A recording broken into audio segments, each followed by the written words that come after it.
దోస్తులు అందరు ఎట్లుండ్రు మరి మంచిగా ఉన్నారులే.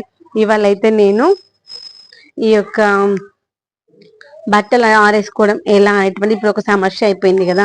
ఎందుకంటే కంటిన్యూగా వర్షం పడుతూ ఉంది 2-3 రోజుల నుండి. ఇలా కంటిన్యూగా వర్షాలు పడినప్పుడు మనకైతే బట్టలు ఆరడం చాలా కష్టం కదా. చేత్తో పిండడం కదా, వాషింగ్ మిషన్ లో వేసిన బట్టలైనా ఆరడానికి అంత ఈజీగా ఆరవు. అలాంటి టైంలో మనకి బట్టలు ఆరేసుకోవడానికి ప్లేస్ లేదనుకోండి, దాని ప్లేస్ ఉంటే దండలు కట్టుకునైనా లోపల ఆరేసుకోగలుగుతాం. కానీ ఇవాళ రేపట్లో మనకి దండాలు కట్టుకోవడం కూడా ప్లేస్ ఉండట్లేదు కదా. అపార్ట్మెంట్ లో కావచ్చు, ఇండిపెండెంట్ హౌసెస్ లో కావచ్చు. అలాంటప్పుడు ఇలా ఈజీగా తక్కువ స్పేస్ లో కూడా మనం ఈజీగా బట్టలు ఆరేసుకోవడానికి, ఎంత వర్షం పడినా ఎన్ని బట్టలు ఉన్నా కానీ ఈజీగా ఆరేసుకోవచ్చు. ముఖ్యంగా చిన్న పిల్లలు ఉంటే మాత్రం చాలా బట్టలు ఉంటాయి కదా, వాటిని ఆరేసుకోవడానికి అస్సలే ప్లేస్ ఉండదు.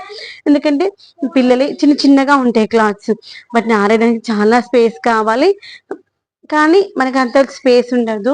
అలాంటి టైంలో ఇలాంటి స్టాండ్లు అయితే బాగా పనిచేస్తుంది. దీనిపైన అయితే ఎన్ని జతలు అంటే అన్ని జతలు, పిల్లలకి ఇన్నర్స్ కావచ్చు, టీషర్ట్స్ కావచ్చు, బనియన్స్ కావచ్చు, అన్ని పడతాయి.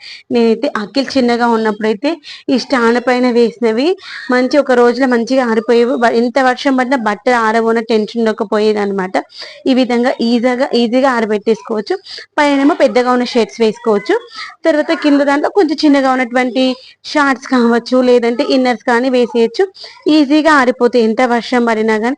దీనికి స్పేస్ కూడా తక్కువ స్పేస్ ఉన్నా చాలు, ఈజీగా ఆరిపోతుంది. ఒకవేళ మనకు బయట బాల్కనీలో కూడా పెట్టుకుంటే వర్షం పడుతుంది అనుకుంటే, వర్షం పడేటప్పుడు మనం తీసుకెళ్లి లోపల పెట్టేసుకుని ఫ్యాన్ గాలికి పెట్టేసుకున్నాం అనుకోండి, ఈజీగా ఆరిపోతుంది. 1 గంట 2 గంటలు ఫ్యాన్ వేసినామంటే ఈజీగా ఆరిపోతుంది. దానికోసం టెన్షన్ ఉండకుండా ఉండేటువంటి